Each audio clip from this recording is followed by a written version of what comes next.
Hello student, today we are starting chapter number 1, class 10, real numbers.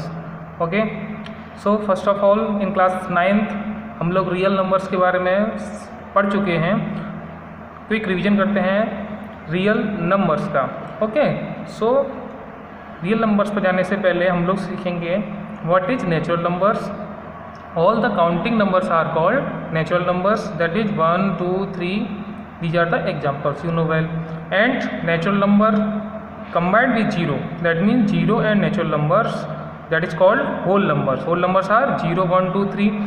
And negative of natural number, that means -1, -2, -3 and so on, that is called negative integers. Okay, so in integers having negative integers 1, 2, 3, that is the positive integers, and 0, that means whole number. So integers is in the form of number line 1, 2, 3, -1, -2. You have studied in class 9. Okay, 0, 1, 2, 3, that is called positive integers, that is called negative integers, and 0 neither be positive nor be negative. Okay, after the integers plus non-integers, that means decimal terms 1.3, 1.25, 0.5, 0.333, that is repeating decimal. Okay, one term is repeating again and again.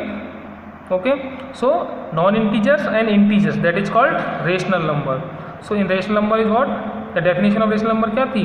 A number which can written in the form of p upon q, where q never be 0, that is called rational number. And rational plus irrational, that is called real number. So what is the real number? The combination of rational and irrational numbers, that is called real numbers. Understand? That is the quick revision of class 9th. After that in class 10th we have studied about the Euclid division lemma. So it is given by Euclid. The mathematician कौन थे? Euclid थे. उन्होंने इस division, that means it is depend on the divide, ये divide पर depend है, इसलिए ये इसका नाम क्या लिखा है? Euclid division lemma. So first to understand what is the mean of lemma. और मैंने यहाँ पर एक एल्गोरिथम लिखा है, इसका मीन क्या होता है वो हम लोग पहले अंडरस्टैंड करते हैं. So what is the mean of lemma. Lemma is a proven statement. Lemma क्या है? एक प्रूवन स्टेटमेंट है, यूज जिसका हम यूज करते हैं किसमें? For proving another statement. Lemma is a proven statement. Lemma क्या होता है? एक प्रूवन स्टेटमेंट होता है, यानी ये पहले से प्रूव एक स्टेटमेंट हो गया. अगर मैंने बोला कि 4 इज डिविजिबल बाई 2, अब आपको पता है 4 2 से डिवाइड होता है, तो ये क्या हो गया? एक प्रूवन स्टेटमेंट हो गया. अगर मेरे को बोला जाए कि अगर 4 2 से डिवाइड होता है देन 8 भी 2 से डिवाइड होगा. ओके, तो हम लोग क्या करेंगे? We know that 4 is divisible by 2, यानी 4 2 से डिवाइड होता है. ओके, सो 8 क्या होता है? 4 की टेबल में आता है, इसलिए क्या होगा? 8 भी 2 से डिवाइड होगा. ठीक है, तो लेमा क्या होगा? एक हमारा प्रूवन स्टेटमेंट हो गया. अगर इस स्टेटमेंट का यूज करके हम लोग किसी एक क्वेश्चन को सॉल्व करते हैं, किस टाइप की प्रॉब्लम को सॉल्व करते हैं, स्टेप बाई स्टेप उसका यूज सॉल्व करते हैं, उसको हम लोग बोल देते हैं algorithm. So what the mean of algorithm? N algorithm is a series of well defined steps. यानी ये क्या होता है? सीरीज होती है, मतलब कंटिन्यूस. Step 1, step 2, step 3. हम लोग क्या करते हैं? इसकी तरह से इस लेमा का यूज करके हम आंसर फाइंड करते हैं. So an algorithm is a series of well defined steps which gives a method for solving a certain type of problem. या हम बोल सकते हैं algorithm is a step by step method for solving a problem. भी हम सीखेंगे कैसे इसका हम यूज करते हैं लेमा का. Understand? Okay, let me take one example. Suppose there we are 2 divided by 9. Okay, very small example. 2 का अगर हम लोग 9 में डिवाइड करते हैं तो क्या होगा? हमारे पास क्या वैल्यू आएगी? देखो 2 4 जा 8, 2 4 टाइम्स 1. ओके, ये सारी चीज़ें हम लोग क्लास 7th में पढ़ चुके हैं. तो 9 क्या कहता है यहाँ पर? 9 इज डिविडेंड.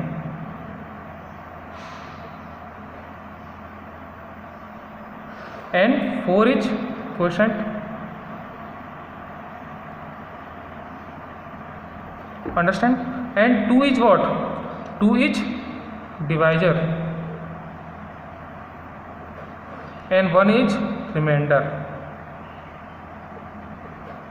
ओके ना, अब इसको हम क्लास 7 में चेक कैसे करते थे? हाउ टू चेक करने के लिए लिखते थे हम 9 is equal to 2 multiply 4 plus 1, 2 multiply 4 plus 1। Understand? अगर हमने 9 को क्या लिख सकते हैं हम लोग? 2 multiply 4 plus 1। So 9 is dividend, तो क्या आ गया? Dividend is equal to divisor into quotient plus remainder. Understand? That is the lemma. ये क्या हो गया? एक प्रूवन स्टेटमेंट हो गया हमारे पास। क्या हो गया ये हमारे पास? एक प्रूवन स्टेटमेंट। क्या हो गया? Dividend is equal to divisor multiply quotient plus remainder. Because why? ये प्रूवन किया मैंने, क्योंकि 9 इक्वल टू क्या आ रहा है? 2 इंटू 4, 4 2 4 जा 8 प्लस 1 9 आ रहा है। LHS इजिकल टू RHS आ रहा है। तो इसका मतलब क्या हो गया कि डिविडेंड इजिकल टू क्या होता है? Divisor multiply quotient plus remainder. Dividend is equal to divisor plus into quotient plus remainder. अब ये हमें देखनी चाहिए है जो रिमाइंडर हमारा 1 आया, अगर मैं 2 को डिवाइड करता 2 से डिवाइड करता 7 को, तो कितना रिमाइंडर आता? 2 3 जा 6, 1 रिमाइंडर। 2 डिवाइडेड बाई 5, 2 1 जा 2, 2 2 जा 4, again 1 remainder. Okay, 5 divided by 7, 5 1 जा 5, रिमाइंडर कितना आया? 2। 5 डिवाइड बाई 8, 5 1 जा 5, रिमाइंडर कितना आया? 3। 2 5 डिवाइड बाई 9, 5 डिवाइड बाई 9, 5 4 जा 5 1 जा 5, कितना रिमाइंडर आया? 4। 5 डिवाइड बाई 10, कितना रिमाइंडर आया? 0। ओके, 5 डिवाइड बाई 6, 5 1 जा, कितना रिमाइंडर आया? 1। अब मैंने इतने सारे आपको डिवाइड करके दिखाए कि क्यों दिखाए हैं, देखो ध्यान से। हमारा जो रिमाइंडर है, जो रिमाइंडर की वैल्यू है, अगर मैं 5 से 6 को डिवाइड कर रहा हूँ, 5 से 6 को डिवाइड किया मैंने, तो मेरा रिमाइंडर कितना आया? 1। 5 से 7 को डिवाइड किया तो रिमाइंडर 2, 8 को डिवाइड किया 3 रिमाइंडर, 5 से 9 को डिवाइड किया 4 रिमाइंडर, और 5 से 10 को डिवाइड किया 0 रिमाइंडर। यानी जो हमारे रिमाइंडर की वैल्यू है, तो यहाँ पर देखिए आप 5 6 और में क्या है? 5 and 6। 5 is what? Divisor, and 6 is what? Dividend. Okay, ये तो है अपना 6 डिविडेंड, क्योंकि dividend is equal to divisor into quotient plus remainder होता है। तो यहाँ पर ये डिविडेंड है, ये यहाँ पर क्या है? डिवाइजर है। अब यहाँ पर रिमाइंडर 1 आया है, 2 आया है, 3 आया है, 4 आया है, लेकिन हमारा ये देखो डिवाइजर की वैल्यू मैंने कभी चेंज नहीं की। डिवाइजर को मैंने क्या रखा है? 5 ही रखा है। तो हर कंडीशन में जो रिमाइंडर हमारा आ रहा है वो 1 आ रहा है, 2 आ रहा है, 3 आया, 4 आया और 0 आया। यानी हमारा जो रिमाइंडर की वैल्यू आई, क्या क्या आई है? 0 1 2 3 4, 0 1 2 3 एंड 4। कब? जब हमारा डिवाइजर कितना था? 5 था। यानी अगर मैं 5 से डिवाइड किया है तो हमारा रिमाइंडर 0 1 2 3 4 आए। अगर मैं डिवाइजर ले लेता 6, तो मेरे जी रिमाइंडर क्या आता? 0 आ सकता था, 1 आ सकता था, 2 आ सकता था, 3 4 5, लेकिन कभी 6 नहीं आएगा। दैट मीन्स 6 नहीं आएगा। दैट मीन्स हमारा जो रिमाइंडर होता है, रिमाइंडर की जो वैल्यू है वो ऑलवेज स्मॉल होती है, किससे? डिवाइजर से। ओके, और क्या हो सकता है सर? आर की जो रिमाइंडर है उसकी वैल्यू 0 हो सकती है, 0 के इक्वल हो सकती है, या फिर 0 से ग्रेटर होगी। तो ये हमारा स्टेटमेंट आपको याद रखना है कि remainder is always lying between 0 and divisor.